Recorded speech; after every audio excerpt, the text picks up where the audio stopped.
Yeah, hello. こんにちは。キークリエイティブスタジオオンラインご覧いただきありがとうございます。さて、今日のトピック聞いてみましょう。What is the topic for today? Okay, this one's a little different. I want to talk about drawing like with a camera's eye. Shall we speak? Yeah. はい。今日のトピックなんですけども、ちょっと今までジェスチャードローイングが続いてたんですが、今週はカメラの目を使って描くっていうことについてお話をしていただけるそうです。Okay, so I was telling Sana a second ago, it's like I think many people have a natural understanding of what kind of impact or power that people might feel in terms of how we position the camera. 先ほどちょっとね、このカメラの外でキー先生とお話をしていたんですけれども、カメラのアングルによって、どんな風なイメージが伝わるかっていうのは、ある意味、ある程度皆さんに共通の認識があるよねっていうお話をしてました。The problem is, okay, for example, if we push in very, very close to a very close up of the character, obviously, that's going to invoke more higher emotion, right? And then if we pull away, of course, it's going to be a little bit harder to read, the emotion. We all know that, obviously. 例えば何を言っているかっていうと、カメラワークっていうものでクロースアップにしたりとか引きの絵にしたりとかするわけなんですけれども、出演者の人がすごくクロースアップになってたら、そこが緊張だったりとか感情が高まってるなっていう感じはしますし、外の景色まですっかり入るようなくらい引いていくと、その気持ちを表現したいなっていう絵にはならないと思います。そんなようにカメラと、そこから作られる絵についてある一定の共通理解みたいなものがあるんじゃないかなというふうには思っています。I think the problem is that people they know it when it comes time to drawing, they tend to use the same old almost even kind of static shots, that don't really communicate anything about the character or the character's situation. はい。で、そんな風に映画とかドラマとかを見てるときには分かっているはずなのに、今度はじゃあ自分で絵を描きましょうっていう風になってくると、どうもその昔ながらの構図っていうのを使いがちで、ダイナミックなカメラっていうものが使える道具の一つにあるよっていうことを忘れてしまってるんじゃないかなっていうふうに思います。Okay, so actually I'm just going to jump into, I'm going to do a very quick and simple demonstration just to remind you guys in terms of the impact that the camera can have. In terms of how you angle it. でも皆様もお分かりのことだと思うんですけれども、今日はちょっとその基本をもう一回立ち返ってみて、そういえばそういうことあったよねっていうようなふうに思い出してもらえればいいなと思ってお話をしていきます。Right. So, if I have some character here who's just, let's say, just standing like this, right? はい。こんなこれがあるとしましょう。カメラのフレームが今ここに書いてありますね。四角の中でただ真ん中に立っている人がいるという絵ですね。Just put a person here, right? Like this, okay? So now I'll make it a little bit bigger, actually. Right. So okay, fine. I have a person standing here. はい。立ってる人がいますということでね。ちょっとフレームは広げてみました。Now, okay, and fine. I don't know. Maybe they're talking to someone, but the problem is that this is it's too even, right? What you guys want to do is whenever you set up your frames, you want to offset it so there's some sort of contrast in there, so it creates interest. はい。で、このフレームに何が問題があるかっていうと、全部が均等だっていうことですね。で、位置をずらすとかっていうようなことをちょっと使ってあげるだけで、のフレームの中がコントラストが生まれてきます。対比が面白さを生むっていうことを覚えておいてください。Right. So now keep in mind, sometimes you can get away it's a little more of an advanced level, so to speak. It's you don't want to put things like perfectly even in the frame like that, but sometimes you can use it as a way of like showing impact, something like that. はい。で、このショットの作り方のお話をするときに、いつもこうお話をしてるんですけれども、これがダメっていうことではないんですね。例えば、この真ん中にドンって人がまっすぐ立ってるっていうのは、ある意味、インパクトが強い絵だっていうこともできます。一つの言い方としては、超面白くないです。静的で、もう、動きがないっていう言い方もできますし、ただ、ドーンっていう感じでこうね、強く印象を残すショットにもなり得ます。The filmmaker Stanley Kubrick, he was famous for taking his characters and putting them in very large spaces and just put his character like right in the middle, like that, because he wanted to create a sense of loneliness. 例えばスタンリー・キューブリックっていう名監督がいるんですけれども、キューブリックがよく使った絵っていうのはこういう絵なんですね。すごい広いスペースの中に人がいて、その人を真ん中に立たせるっていう構造をよく使ってました。と、その人が一人ぼっちだっていうことがよく伝わってくる絵です。Okay. So instead of just like putting like the character like just bump like that, okay, again, unless I wanted to create a sense of like loneliness, right? You know, I might, for example, again, like maybe put the character, you know, here like this, on this side of the frame, okay, just to start, and then like maybe have some information in the back, like that. 例えばこのフレームどういうふうに変えようかなって思った時には、その一人ぼっちだよっていうことを表すんでないとしたらば、例えばもう少し寄った感じにして、左側の方に人物を入れるっていう方法があると思います。Okay. All right. But again, still, you know, that the camera is just like it's facing, you know, head on, pretty much parallel to the floor, right? So, I mean, it doesn't have the camera can be positioned anywhere you want it to be, actually. はい。で、カメラの画角は変わって、だいぶ人が近くに見えるようにはなったりとか、人の位置はずれたりとかしたんですけれども、カメラがまっすぐであるってことに関しては変わりがないですよね。でもうちょっとカメラって自由に動かせるんだよっていうことを思い出してください。Okay. So actually, let me go to another page here, right? So let's say I have my character like this. 今度はキャラクター今描いてますね。Same guy, same funny looking guy. Good. はい。同じ人が主人公だったかな。Maybe he's Riceback's cousin, so I don't know. Something like that. Anyway, so if I put the character like this, and like we're looking up at the character. 今度はキャラクターを見上げてます。Right. こんな感じですね。見上げるってなるとね。Right. This gives a sense that, you know, the character is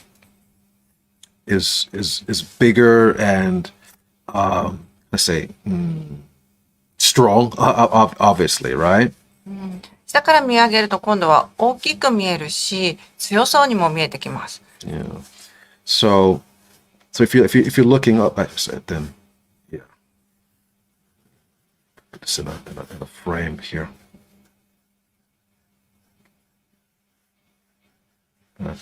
So yeah, when you're looking up at the character, of course, you know that makes the character look, you know, imposing or whatever, right?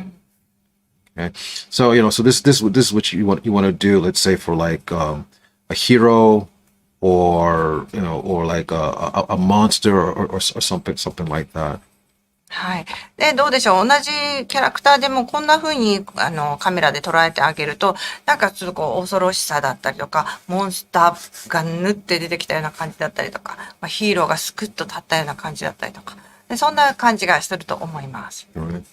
Okay, so basically, maybe I want to. You know what? Maybe if I do this, actually, that might help also.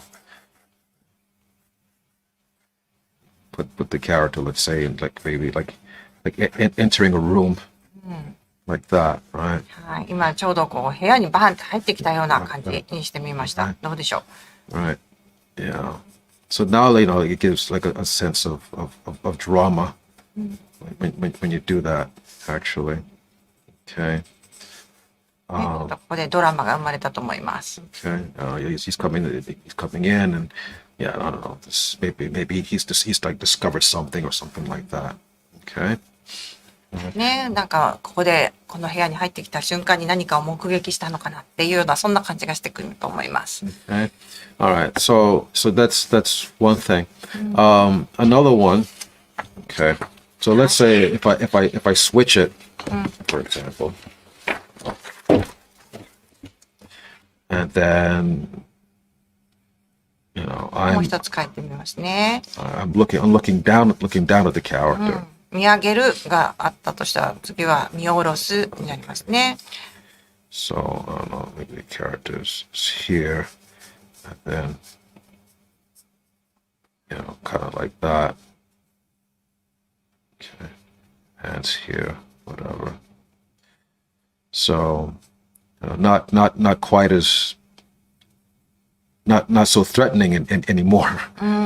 同じキャラクターですけど、さっきはなんかこう部屋にバーンって勢いよく入ってきて、うわーって感じがしましたけど、特にもう圧力も感じなくなりましたよね。今度上から私たちがこのキャラクターを見てるわけです。Right. So this kind of makes it feel, well, obviously, we're looking down on the character, right? So obviously, we might feel like to be like more in a position of power, as compared to this character, right? で、このキャラクターと私たちっていうこう見てる側の人間との力関係がさっきと逆転したわけですよね。この見下ろしてるっていう状態で、こちらの方が強くなったような感じがします。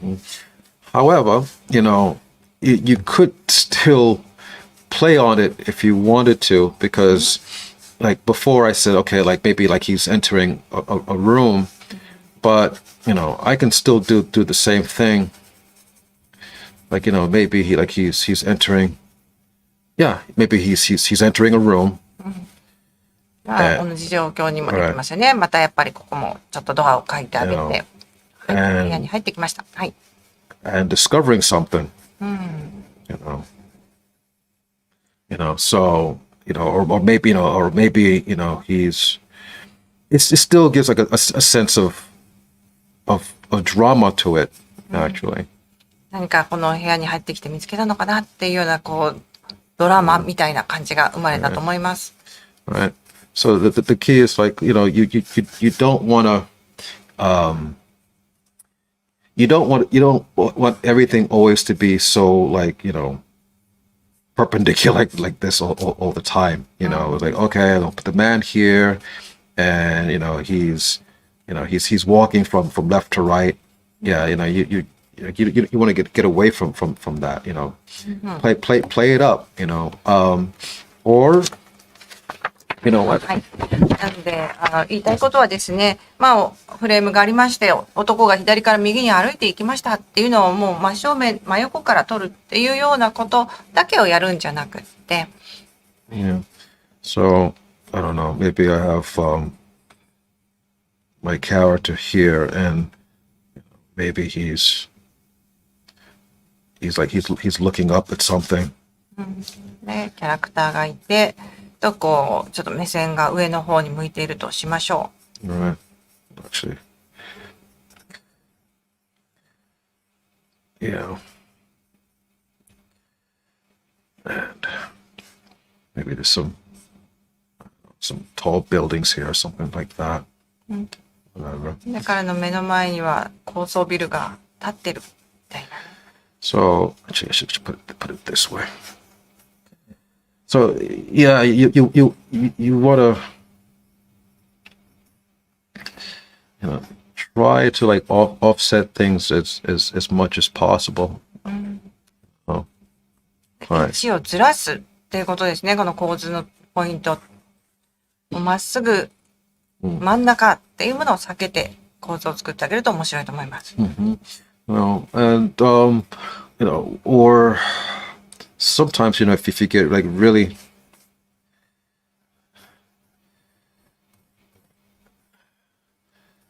you want to get really creative with it, you can do things like this, and of course, you can have like characters like that. So actually, you have again, like it feels like I'm still a little bit like below, so he looks bigger, but actually, but it's sweeping down in here like that. So you guys want to try to like to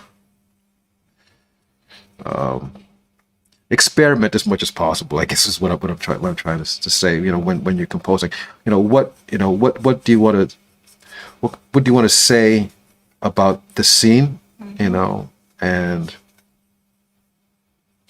what kind of feeling do you want to give? Okay. で、今度は下に書いたものは、手前の人物をすごく大きく書いて、向こうの人物をちょっとこうちっちゃめに書いている。で、その手前の人物が向こうの人物を見下ろしているっていうようなシチュエーションにしてみました。Maybe it's gladiator, whatever. They're gonna.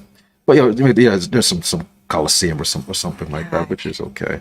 どうでしょう。そのキャラクター2人が対峙してるっていう感じから、なんか後ろに壁を描いてみると、こう、コロシアムみたいなね、グラディエーターの一シーンみたいなものが出来上がってきました。で、手前にいる大きな人は、やっぱりちょっとこう見上げるような感じで描くと、大きく強そうに見えるって思うので、カメラをちょっと下から見上げるような視点にしてます。Okay.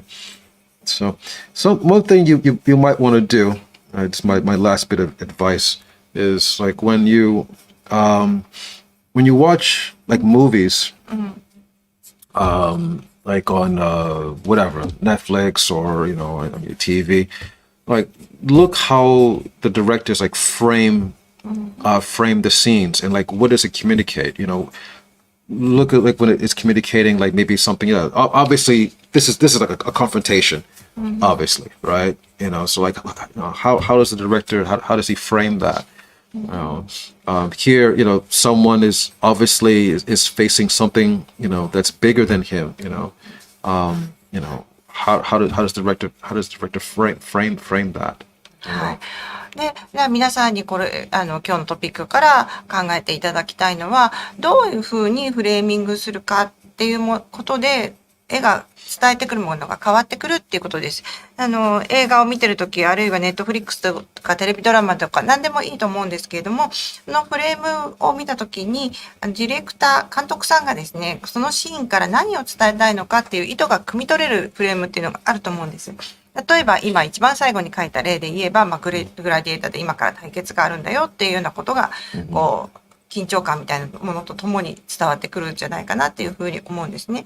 で、あるいはこの今の見えてる上のものだったら、この彼がなんか大きなものに立ち向かおうとしている。それを彼の目線からも感じることができるし、カメラの位置、下から私たち視聴者が見上げてるっていうことからも伝わってくると思います。そんな工夫があるのでね、そういうのを見つけてみるといいんじゃないかなと思います。Okay. So, again, try to avoid just, everything just being like nice and just even, I think that's just a common problem, or a common, I don't know, insecurity I think people have, is like when they're not really sure like how to approach things, and then they just end up making everything just like even, try to like get out your comfort zone and like try to draw things from a little bit more a more imbalanced way, or offset kind of way. I think within the very least you'll get something that looks interesting. Yeah. はい。で、人間っていうのはどうしてもこう整理されてるとか均等であるとかバランスよく並んでるっていう方に惹かれがちなんですけれども、私たちが作ってるこの面白い絵っていうのが作りたいなって思う時には、その気持ちよさっていうところから一歩抜け出してバランスを崩してみるとか位置を変えてみるとかっていうことをしてみるといいと思います。もうこれはね、トライするっていうことで得られることだと思うので、やってみてどうかっていうことにトライをしてみてください。それからさっきも言ったね、映画の一場面であるとかテレビドラマの一場面でこういうことが強く伝わってくるなっていうものがあったら、こんな風にクイックスケッチをしてみるのもおすすめです。いつもこう気持ちよくここバチッと安定してるねっていうところから一歩抜け出してみるっていう実験をしてみてください。Actually, the last bit of advice I'm going to give is that when you guys when you're doing storyboarding, or if you're doing for comics or manga, whatever, right? When you start to sit down to compose your frames, okay, I recommend like doing it like really small. You know, so I'm doing it this size, you know, so you guys can see it, you know. But if you can take this same idea and do like a thumbnail like this, right? はい、今日の最後のアドバイスなんですけれども、ストーリーボードを書く、あるいは漫画、コミックを書くっていう時に、今日はYouTube の動画ですから皆さんに見やすいように大きく書きましたけれども、ちっちゃく始めてください。まずはこのサムネイルです。一番最後に描いた絵であれば、今上に描いたちっちゃいこの絵で十分構図を表せるはずです。So you see this, what I have up here, right? It's the same relationship as it's down here, right? So obviously, you know, there's a relationship. Obviously, we can see this a kind of a confrontation, but it reads, right? It reads just the same as this, right? So if you can make it small like that, and it still conveys, you know, that feeling, you know, of drama that you're looking for. You know, that means it's something's good about it. でこの今上に書いたちっちゃなサムネイルからでも、この2人の人物、もう敵対する人物同士が今や戦おうとしてるっていう、そんな緊張感まで伝わってくると思いますね。なのでもうこういったサムネイルで実験こんな風に書き込むんではなくて、大きく書くより手前でサムネイルでどんな雰囲気を出したいのか、このフレームでコミュニケート伝えたいことが何なのか、それが伝わっているかっていうのを実験してみてください。And do several versions of it. Don't do one and then say, okay, I'm done. Okay, like do as many versions of it as possible, and then look at which one is the most powerful one. You know. で、一つ目に考えついたので、これでいいなっていうふうにどんどん進んでいってしまうのではなくて、これでいいかな、でもこういうアイデアもあるね、こういう見せ方もあるぞっていうふうにアイデアを出す癖をつけていくといいと思います。なので、もう一個アイデアが出て終わりにするんじゃなくて、複数アイデアが出たところで、その中から一番いいなって思うものを選ぶっていうことを習慣にしてみてください。Right. Okay. I'm still drawing. どうしてもね、映画が好きなんでまた描いちゃうんですけど。はい。Anyway, I hope that's helpful for you guys. You know, so you know, really, you know, watch movies, see how it's composed, and you know, pause it. You know, do like a little thumbnail of it and see how it works out for you. Okay. はい。